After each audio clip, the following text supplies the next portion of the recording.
کہ ایک طرف ہم کہتے ہیں کہ اللہ ایک ہے، اس کا کوئی شریک نہیں ہے اور نہ وہ اپنے حکم میں کسی کو شریک کرتا ہے، لیکن دوسری طرف پھر ہم مزاروں پہ بھی جاتے ہیں اور ان سے منتیں بھی مانگتے ہیں اور ان کو سجدے بھی کرتے ہیں، اور ہم نے بت بھی رکھے ہوئے اپنے گھروں میں۔ اگر آپ دیکھیں تو ہمارے یہ جو پچھلے وزیر اعظم تھے عمران خان، انہوں نے تو ایک قبر کو جا کے سجدہ بھی کیا۔ اگر وہ قبریں ساری ہم آپ صلی اللہ علیہ وسلم کی سنت پہ اور حکم پہ عمل کرتے تو ساری قبریں برابر ہونی تھی، کوئی مقبرہ نہیں تھا نا، اور نہ مقبرہ ہوتا نہ یہ سجدے کرتے۔ نظام عدل اجتماعی ہو جس میں حریت ہو، جس میں عام آدمی بھی خلیفہ وقت کو ٹوک سکے۔ یہ کرتا کیسے بن گیا کہ وہ نظام عدل اجتماعی جو محمد عربی کو دے کر بھیجا گیا تھا، اس کے کسٹوڈین سوئے ہوئے۔ یہ نسخہ تو ہمارے پاس تھا، ہمیں عمل کرنا تھا اور دنیا کے سامنے پیش کرنا تھا۔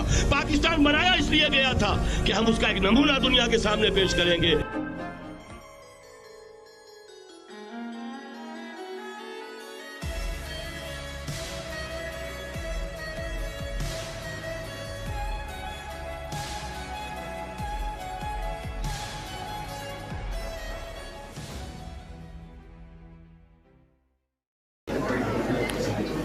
بسم اللہ الرحمن الرحیم، السلام علیکم ورحمۃ اللہ وبرکاتہ۔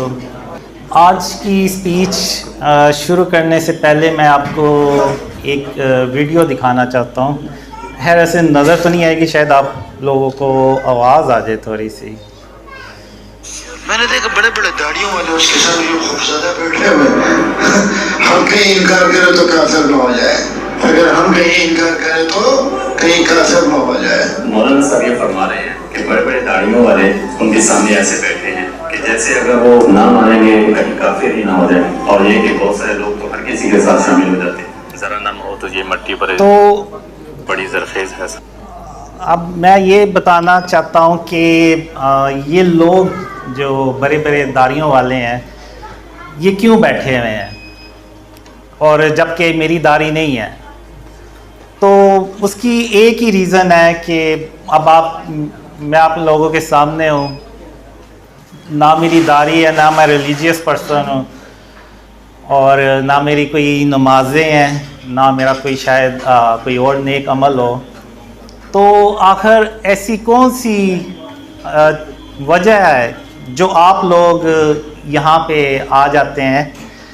تو یہ چیز میں آج ڈسکس کرنا چاہتا ہوں۔ تو یہ جو مولانا ہیں انہوں نے کہا کہ بڑے بڑے داڑھیوں والے ایسے اللہ معاف کرے خوف زدہ ہو کے بیٹھے ہیں، ایسی بات بالکل بھی نہیں ہے۔ میں ان لوگوں کے آپ لوگوں کے مشورے سے چلتا ہوں، اور آج آپ نے دیکھا ہے کہ میں نے 3 پیس سوٹ بھی پہنا ہوا ہے۔ تو یہ میں نے لائف میں پہلی بار پہنا ہے، اور میں نے انہی لوگوں کے کہنے پہ پہنا ہے، تو ایسی بات بالکل بھی نہیں ہے۔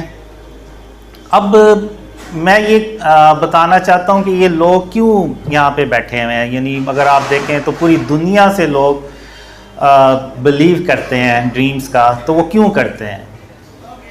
تو اس کی ایک ہی ریزن اللہ نے خوابوں میں دکھائی، 2 ریزنز دکھائیں۔ تو پہلی تو یہ کہ اگر اللہ رحمان نہ ہوتا تو آج نہ میں یہاں پہ ہوتا اور نہ آپ لوگ یہاں پہ ہوتے۔ اور دوسری جو ریزن ہے، پہلے پہ میں تھوڑا سا ایکسپلین کروں گا کہ 2007 میں جب میں اندھیروں میں ڈوبا ہوا تھا تو میں اپنے آپ سے کہا کرتا تھا کہ جو میرے نبی محمد صلی اللہ علیہ وسلم خاتم النبیین، وہ جالوں میں چلا کرتے تھے، بلکہ جہاں سے گزرتے تھے اندھیروں سے بھی گزرتے تھے تو وہاں بھی اجالے ہو جاتے تھے اللہ کی رحمت سے۔ تو میں کہاں پہ اندھیروں میں ڈوبتا چلا جا رہا ہوں؟ تو تب میں نے 2007 میں اللہ کو پہلی بار رحمان کہہ کے بلایا، تو اور میں نے اللہ سے کہا کہ بے شک میں اے رحمان، بے شک میں گنہگار ہوں اور بے شک تو ہی پاک ہے۔ اور بے شک میں ہی گنہگار ہوں، اور اگر تو نے میرے حال پہ رحم کے ساتھ توجہ نہ فرمائی اور مجھے ان اندھیروں سے باہر نہ نکالا تو میں محمد صلی اللہ علیہ وسلم کا امتی ہونے کے باوجود گھاٹا پانے والوں میں سے ہو جاؤں گا۔ تو یہ میں نے دعا اللہ سے کی، تو اس کے بعد اللہ نے مجھے خوابوں میں سکھانا شروع کر دیا، اور پھر ایک خواب میں اللہ نے مجھے یہ بھی بتایا کہ قاسم، جب تم نے مجھے پہلی بار رحمان کہہ کے بلایا تو پھر میں نے یہ نہیں دیکھا کہ تم کتنے گناہ گار ہو اور کون ہو، پھر میں نے یہ دیکھا بس کہ میرے بندے نے مجھے رحمان کہہ کے بلایا، اور اب یہ مجھے پروف کرنا ہے کہ وہ اللہ جو ہے وہ رحمان ہے، سب سے بڑھ کر رحمان ہے۔ تو پھر اللہ نے مجھے شرک کے بارے میں اور اس کی اقسام کے بارے میں بتایا، اور اللہ نے مجھے کہا، بہت سارے خوابوں میں کہا کہ اللہ قیامت کے دن جس کے چاہے گا گناہ بخش دے گا مگر شرک کبھی معاف نہیں کرے گا۔ تو اس کے بعد پھر میں نے اپنے آپ کو شرک سے بچانا شروع کر دیا، اور اپنے ایون نفس سے بھی میری جنگ چلتی رہتی تھی، اور میں نے بس یہی کہا کہ اللہ کو میں نے ہر حال میں راضی کرنا ہے۔ تو اب یہ جو کچھ بھی ہوا، پھر اللہ نے مجھے ڈریمز دکھائے، پھر میں نے جب 2015 میں ڈریم شیئر کرنا شروع کیے تو اس وقت مجھے محلے میں بھی کوئی لوگ محلے دار بھی مجھے نہیں تھے جانتے۔ تو آج اگر آپ دیکھیں تو 2015 سے لے کے آج 2023 تقریباً 8 سال، تو اللہ نے جو خواب تھے وہ پوری دنیا میں پھیلائے۔ ایون اگر آپ یوٹیوب پہ دیکھیں تو بڑے بڑے علماء نے بے شک مخالف میں ہی بات کیوں نہ کی، ان تک وہ خبر پہنچ گئی، یعنی اللہ نے وہ خواب جو تھے وہ ان تک پہنچا دیے۔ تو یہ اللہ کی مدد کے بغیر تو ناممکن تھا کہ ایسا کچھ ہوتا۔ تو اب اللہ نے اتنی کیوں مدد کی، جبکہ میں ریلیجیس بھی نہیں ہوں اور میری داڑھی بھی نہیں ہے، اور نہ میں کوئی اتنا اچھا انسان ہوں۔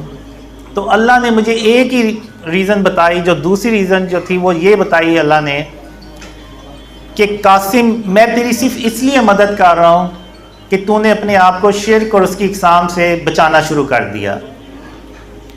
اب میں نے بچانا شروع کر دیا، یعنی مکمل طور پہ میں بھی نہیں اس پہ ابھی تک کنٹرول کر سکا، کیونکہ آپ کو پتہ ہے ہر روز کوئی نہ کوئی چیز لے کے آنی پڑتی ہے، تو ان پہ تصاویر وغیرہ ہوتی ہیں، تو وہ بس اسی لائف اسی میں گزر جاتی ہے، گزر رہی ہے کہ وہ ان تصاویر کو ختم کرتے ہوئے۔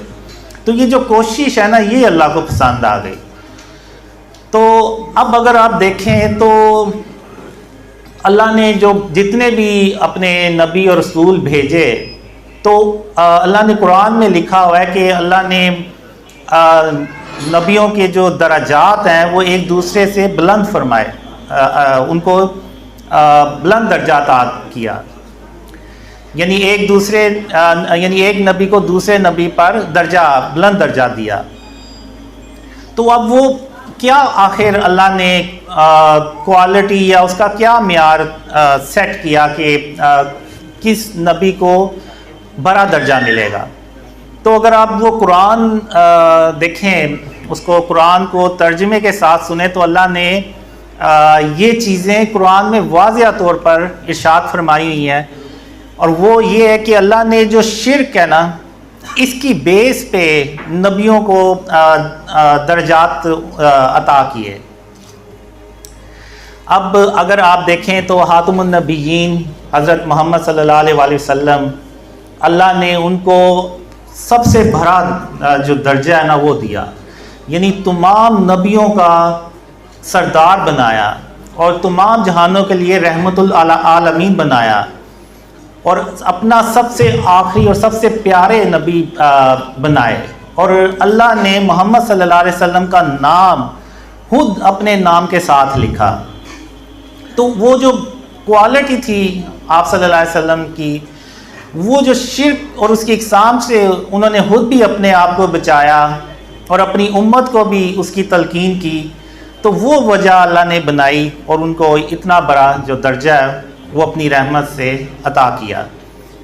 اب اگر آپ دیکھیں تو اور کسی نبی نے اپنی امت کو اتنی شرک اور اس کی ڈیٹیل میں کبھی نہیں بتایا.